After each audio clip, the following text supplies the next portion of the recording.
Student, तो हम लोग देखने जा रहे हैं लेक्चर नंबर 2, जिसके अंदर रहेगा आपका कंडक्शन इन सेमीकंडक्टर।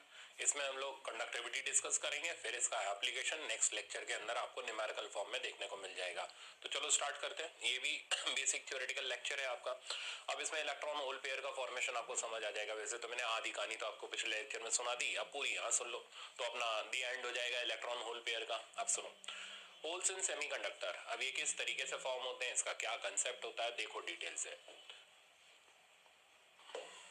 सीखना। एट एब्सोल्यूट 0 केल्विन पर, चलो पहले रिवाइज कराओ। 0 केल्विन पर सारे इलेक्ट्रॉन कहां पर रहते हैं सेमीकंडक्टर में? सारे के सारे वैलेंस बैंड में रहते हैं। आवाज आती रहनी चाहिए मेरे पास, है ना। तो 0 केल्विन पर सारे के सारे इलेक्ट्रॉन वैलेंस बैंड के अंदर रहते हैं। कंडक्शन बैंड पूरी तरह खाली होता है।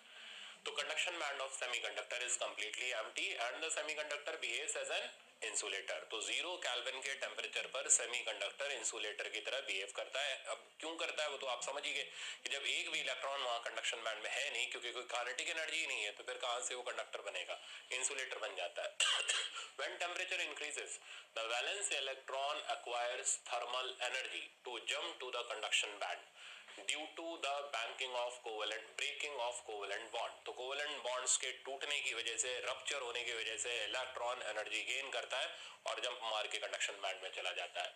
If they jump to conduction band they leave behind deficiency of electron. तो जैसे ही खाली जगह देख रहे हो ना, तो इस जगह से इलेक्ट्रॉन जैसे ही कंडक्शन बैंड में जाता है, रहता लेटिस साइड में है, ऐसा समझ लो ये इलेक्ट्रॉन जंप करके हायर एनर्जी लेवल में चला गया, टूट के लेटिस साइड से बाहर नहीं गया, तो चार्ज तो न्यूट्रल रहता है।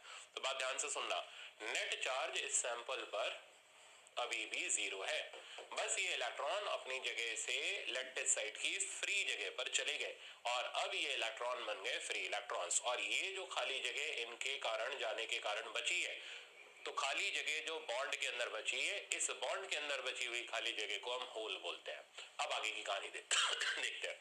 तो deficiency of electron is known as hole और quarter. A hole is considered as seat of positive charge. क्यों? कारण सुनो, ये जो होल होता है, ये होल वैलेंस बैंड के अंदर बनता है। अब जैसे ही वैलेंस बैंड का इलेक्ट्रॉन, ये तो था 0 केल्विन का स्ट्रक्चर, है ना। तो energy band diagram eight 0 kelvin. तो 0 केल्विन पर सारे इलेक्ट्रॉन वैलेंस बैंड में है, कंडक्शन बैंड पूरी तरह एम्प्टी है। ये फॉरबिडन एनर्जी गैप है, जिसका वैल्यू सेमीकंडक्टर में 0.7 से 1.1 है। अब क्या हुआ, जैसे ही टेम्परेचर 0 केल्विन से ज्यादा हुआ, रूम टेम्परेचर पर आ जाते हैं, तो इस टेम्परेचर पर इलेक्ट्रॉन जंप करके वैलेंस बैंड से कंडक्शन बैंड में चला गया। यहां खाली जगह बची रह गई, वैलेंस बैंड के अंदर खाली बची हुई इस जगह का नाम होता है होल। ठीक है ना। ये इलेक्ट्रॉन्स वो इलेक्ट्रॉन है जो बॉन्डेड इलेक्ट्रॉन है। बाकी के इलेक्ट्रॉन्स है जो यहाँ बॉन्ड में अभी बने हुए हैं, यहाँ बने हुए हैं, ठीक है ना, यहाँ पर बने हुए हैं, एज इट इज बने हुए हैं। तो ये इलेक्ट्रॉन है, ठीक है ना, ये प्रेजेंट है, बट इन इलेक्ट्रॉन के जाने की वजह से जो जगह खाली बची वैलेंस बैंड में, उसे बोलते हैं होल।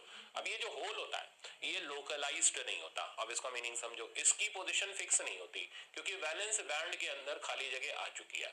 तो ये होल क्या करता है, अपने लेटिस साइड से इधर से इलेक्ट्रॉन खींचता है। अब इसने खुद को तो सेटिस्फाई कर लिया, पर अगला बेचारा वो डूब गया, उसके अंदर क्या हुआ, जगह खाली हो गई, फिर ये इधर से खींचता है इलेक्ट्रॉन। तो इस तरीके से होल कंटिन्यूअसली बनते बिगड़ते रहते हैं, डीलोकलाइज्ड रहते हमेशा वैलेंस बैंड में। क्योंकि जैसे ही इलेक्ट्रॉन खींचेगा, यहाँ जगह खाली हो जाएगी, ये खींचेगा, यहाँ जगह खाली हो जाएगी, तो जो खाली हो रही है वो बॉन्ड के अंदर ही तो हो रही है। इसलिए होल हमेशा वैलेंस बैंड में रहते हैं। तो वैलेंस बैंड में खाली बची हुई जगह को हम होल बोलते हैं, जो कि डीलोकलाइज्ड होते हैं, मूव करते रहते हैं। अब क्यों बोलते हैं सीट ऑफ पॉजिटिव, वो सुनो। क्योंकि इस होल ने यहां से इलेक्ट्रॉन को खींचा है। अब इलेक्ट्रॉन को कौन खींचेगा, जिसके ऊपर कैसा चार्ज होगा, पॉजिटिव। तो ऐसा नहीं है इसके ऊपर पॉजिटिव चार्ज है, तो इसने इलेक्ट्रॉन को खींचा है, क्योंकि ये खाली जगह थी, ये अपनी बॉन्ड को फुलफिल करने के लिए ऑक्टेट को पूरा करने की कोशिश में था। तो क्योंकि ये इलेक्ट्रॉन को खींचता है, अब खींचता कौन है, जो पॉजिटिव चार्ज होता है, तो ये बिहेव करता है, एक्ट एज पॉजिटिव चार्ज, क्योंकि इलेक्ट्रॉन को खींचता है। इसलिए इसको बोला जाता है this act as seat of positive charge, ना कि पॉजिटिव चार्ज। ठीक है ना। तो कभी भी होल पर कोई पॉजिटिव चार्ज नहीं होता, ये बस इस इलेक्ट्रॉन के जाने की वजह से खाली बची हुई जगह होती है। ठीक है ना। तो ये जैसे ही यहां पर आता है, ये जगह फुलफिल हो जाती है, अगले में खाली जगह बच जाती है, क्योंकि इलेक्ट्रॉन खींचता है, इसलिए बोलते हैं hole act as positive charge. तो अब आप पॉइंट समझो इसका। तो having magnitude of charge equals to that of electron, इसका चार्ज इलेक्ट्रॉन के चार्ज के मैग्नीट्यूड के बराबर होता है, और इक्वल और अपोजिट हम लोग लेते हैं। Okay, hole act as virtual charge, तो रियल चार्ज की तरह बिहेव नहीं करता, खाली जगह होती है, इलेक्ट्रॉन खींचता है, इसलिए इसको वर्चुअल चार्ज बोलते हैं। Although there is no physical charge on it. एक एक पॉइंट यहाँ पर क्लियर हो जाना चाहिए। Effective mass of hole is more than that of electron, तो क्योंकि पॉजिटिव चार्ज की तरह एक्ट करता है तो इसका इफेक्टिव मास, और पॉजिटिव का मास ऑब्वियसली नेगेटिव से ज्यादा होता है ना, तो नेगेटिव से ज्यादा होता है इसलिए होल भारी होता है, इसका मोमेंट देर से होता है। इलेक्ट्रॉन हल्का होता है, इसका मूवमेंट जल्दी होता है। तो effective mass of hole is more than that of electron, therefore यहीं पर मैं एक मेन इंपॉर्टेंट पॉइंट लिख रहा हूं, मोबिलिटी ऑफ मतलब movement of hole is less than mobility of electron। तो इलेक्ट्रॉन की मोबिलिटी ज्यादा होती है एज कंपैरिजन टू होल, क्योंकि होल भारी मास का होता है, भारी मास की तरह एक्ट करता है, और इलेक्ट्रॉन लाइट मास का होता है। Next, mobility of hole is less than electron. चलो ये पॉइंट यहाँ पर आ ही गया, वैसे मैंने यहाँ पर क्लियर भी कर दिया कि किसकी मोबिलिटी ज्यादा होती है, किसकी मोबिलिटी कम होती है। तो ये पूरा स्ट्रक्चर था इलेक्ट्रॉन होल पेयर का कि इलेक्ट्रॉन कैसे बने। अब क्या स्टेटस है कि ये जो खाली जगह बच गई वैलेंस बैंड के अंदर, ये होल कहला रहे हैं। जितने इलेक्ट्रॉन यहाँ जंप करके चले गए उतने यहाँ पर फ्री इलेक्ट्रॉन्स कहला रहे हैं। तो किसी भी प्योर सेमीकंडक्टर के अंदर फ्री इलेक्ट्रॉन और होल की कंसंट्रेशन हमेशा आपस में बराबर रहती है। इस पूरे सैंपल पर नेट चार्ज जो है वो अभी भी 0 है, क्योंकि इलेक्ट्रॉन लेटिस साइड से बाहर गया ही नहीं है, वो एटम के साथ अभी भी है। तो जितना पॉजिटिव चार्ज है उतना नेगेटिव चार्ज है, तो नेट चार्ज इज स्टिल 0। अब आगे की कहानी देखते हैं। अब आते हैं टाइप्स ऑफ सेमीकंडक्टर पर। यहाँ हम लोग डिस्कस करेंगे इंट्रिंसिक, नेक्स्ट लेक्चर आपका रहेगा एक्सट्रिंसिक सेमीकंडक्टर का, पी टाइप और एन टाइप का। तो देखो, इंट्रिंसिक सेमीकंडक्टर किसको बोलते हैं? इंट्रिंसिक सेमीकंडक्टर होता है प्योर सेमीकंडक्टर। प्योर मतलब जिसके अंदर कोई इंप्योरिटीज ना हो। Is called it as thermally generated current carrier, मतलब रूम टेम्परेचर पर आने की वजह से जो इलेक्ट्रॉन एनर्जी गेन करके जाते हैं, तो ऐसे इलेक्ट्रॉन्स को बोलते हैं थर्मल इलेक्ट्रॉन्स, ठीक है ना। तो थर्मली जनरेटेड करंट कैरियर्स होते हैं, यानी रूम टेम्परेचर पर आने की वजह से वो करंट कैरियर जनरेट होते हैं, अदरवाइज नहीं होते। अच्छा, इनकी क्वांटिटी देखोगे तो इलेक्ट्रॉन और होल की कंसंट्रेशन मैंने अभी बता ही दिया, प्योर सेमीकंडक्टर में बराबर होती है, और इसको बोलते हैं इंट्रिंसिक कंसंट्रेशन। और इसका फॉर्मूला होता है A(T)3/2 e⁻⁻(Eg)/2 kT। Eg हो गया फॉरबिडन एनर्जी गैप, K हो गया बोल्ट्जमैन कांस्टेंट, T हो गया टेम्परेचर इन केल्विन। तो as temperature increases electron hole concentration also increases. ये भी ध्यान रखना, जितने इलेक्ट्रॉन बनेंगे उतने ही होल्स बनेंगे। दूसरा point, they have 4 electron in outermost orbit and atoms are held together by covalent bond। ये हम कई बार देख चुके हैं, इसमें मेरा कोई इंटरेस्ट नहीं है इसको क्लियर करने में। free electrons and hole both are charge carrier and any number of free electron is equals to number of holes। the drift velocity of electron is greater than that of holes, ये भी मैं पीछे आपको बता ही चुका। for them Fermi energy levels lies at the center of conduction band and valence band। तो Fermi energy level कहाँ लाई करता है वो भी आपको क्लियर हो गया। in pure semiconductor impurities must be less than 1 in 10 to the power 8, या तो होनी नहीं चाहिए या हो तो इतनी कम हो कि वो कोई डोमिनेट ना करे। तो उनका कंसंट्रेशन ये याद करके रख लो, 1 in 10 की पावर 8। इससे ज्यादा कंसंट्रेशन हुआ तो फिर भाई वो प्योर नहीं कहलाएगा, वो फिर इम्प्योर बन जाएगा, ठीक है ना। और कंसंट्रेशन हम लोगों ने देख ली, इलेक्ट्रॉन और होल की कंसंट्रेशन बराबर होती है because of less number of charge career. कितने लेस, वो भी हमने देखे थे अभी लास्ट लेक्चर में।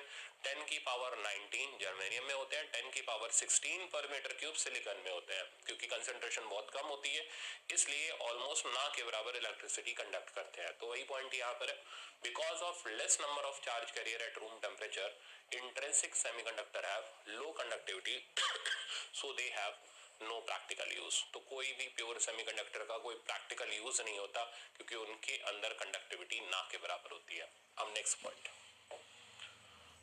ये आ रही है हमारी कंडक्टिविटी की इक्वेशन जो हम लोगों ने करंट इलेक्ट्रिसिटी में भी देखी थी। अब आप इसको देखो, तो जैसे ही हम पोटेंशियल डिफरेंस अप्लाई करते हैं, तो ये आप डायग्राम देख रहे हो, इसके अंदर मैंने पोटेंशियल डिफरेंस अप्लाई किया। ये जो ब्लैक कलर के हैं ये इलेक्ट्रॉन्स है, तो पोटेंशियल डिफरेंस अप्लाई करने से ये एंड पॉजिटिव चार्ज हो गया है ना, और ये वाला एंड नेगेटिव चार्ज हो गया। इस रीजन के अंदर इलेक्ट्रिक फील्ड आ गई, कहां से कहां की तरफ, पॉजिटिव से नेगेटिव की तरफ, ये इलेक्ट्रिक फील्ड आ गई। अब ये इलेक्ट्रिक फील्ड कर क्या रही है, इलेक्ट्रॉन्स को अपने अपोजिट डायरेक्शन में खींच रही है, तो इलेक्ट्रॉन्स का मूवमेंट तो इधर की तरफ हुआ, ठीक है ना। मैं इसका कलर चेंज करूं नहीं तो मिक्स हो जाएंगे। तो इलेक्ट्रॉन्स का जो मूवमेंट है वो इलेक्ट्रॉन का मूवमेंट हमारा इस डायरेक्शन में हो रहा है, ये इलेक्ट्रॉन्स का मूवमेंट दिखा रहा है, फ्री इलेक्ट्रॉन्स का, जो कंडक्शन बैंड वाले इलेक्ट्रॉन्स हैं। अब ये जो होल है ये इसके अपोजिट डायरेक्शन में मूव कर रहे हैं, तो इन दोनों चार्ज कैरियर के, अब hole act as positive charge है, तो मेरे मुंह से अगर निकल जाए चार्ज कैरियर है तो उसको लेते हुए चलना, यार वो एक्ट एज चार्ज कैरियर है सर, ये बोलना चाह रहे हैं, उसको ये मत सोचना नहीं चार्ज कहां से आ गया। तो एक बार क्लियर हो गया तो वो बोलते बोलते कई बार निकल भी जाएगा। तो इलेक्ट्रॉन इधर मूव कर रहे हैं और होल इसके अपोजिट डायरेक्शन में मूव कर रहे हैं। अब होल कैसे मूव करते हैं, वो तो बॉन्ड के इलेक्ट्रॉन्स वो तो बॉन्ड के अंदर बनते हैं, तो ये होल नहीं मूव कर रहे, होल क्या कर रहे हैं, इलेक्ट्रॉन खींच ले रहे हैं आगे और ये खुद को पीछे चले जा रहे हैं। तो ऐसा लग रहा है जैसे होल का मूवमेंट इलेक्ट्रॉन के मूवमेंट के अपोजिट डायरेक्शन में हो रहा है। तो कुल मिलाकर के इन इलेक्ट्रॉन होल के कारण ये सेमीकंडक्टर के अंदर करंट जनरेट होता है, और इस करंट की इक्वेशन हो गई IE plus IH, current due to electron plus current due to hole. Current का हमें फॉर्मूला बताइए, I is equal to NE/VD, वही हमने यहाँ पर सब्स्टिट्यूट किया और यहाँ पर कंडक्टिविटी हमारे पास आ गई। ये म्यू क्या है, म्यू को बोलते हैं mobility of charge career. Mobility का मतलब होता है फील्ड की प्रेजेंस में वो कितना ड्रिफ्ट कर रहा है, तो drift velocity per unit field के रेशियो को हम बोलते हैं मोबिलिटी। और मैंने बताया था अभी आपको, मोबिलिटी इलेक्ट्रॉन की ज्यादा होती है, होल की कम होती है। ये होल है। अच्छा, इंट्रिंसिक कंसंट्रेशन जर्मेनियम की 10 की पावर 19 पर मीटर क्यूब होती है, वैल्यू रट्टा मार के रखो। सिलिकॉन की 10 की पावर 16 पर मीटर क्यूब होती है। तो कंडक्टिविटी जर्मेनियम की ज्यादा होती है एज कंपैरिजन टू सिलिकॉन, क्योंकि उसके अंदर इलेक्ट्रॉन डेंसिटी ज्यादा होती है। ये पॉइंट हम देख ही चुके हैं। अच्छा, एक बड़ा इंपॉर्टेंट रिलेशन है कि किसी भी सेमीकंडक्टर के अंदर Ne into NH का प्रोडक्ट Ni² के बराबर होता है। ये एवरग्रीन रहता है, चाहे वो प्योर हो चाहे वो इम्प्योर हो। तो Ne हो गया फ्री इलेक्ट्रॉन कंसंट्रेशन, NH हो गया फ्री होल कंसंट्रेशन, और Ni हो गया इंट्रिंसिक कंसंट्रेशन। तो Ne/NH का प्रोडक्ट Ni² के बराबर होता है। तो ये कुल मिलाकर के हमारे पास कुछ थ्योरेटिकल पॉइंट्स आए। अब इन पे बचा न्यूमेरिकल, वो आपका नेक्स्ट लेक्चर के अंदर हम लोग इसको कंडक्टिविटी के ऊपर कंटिन्यू कर लेंगे।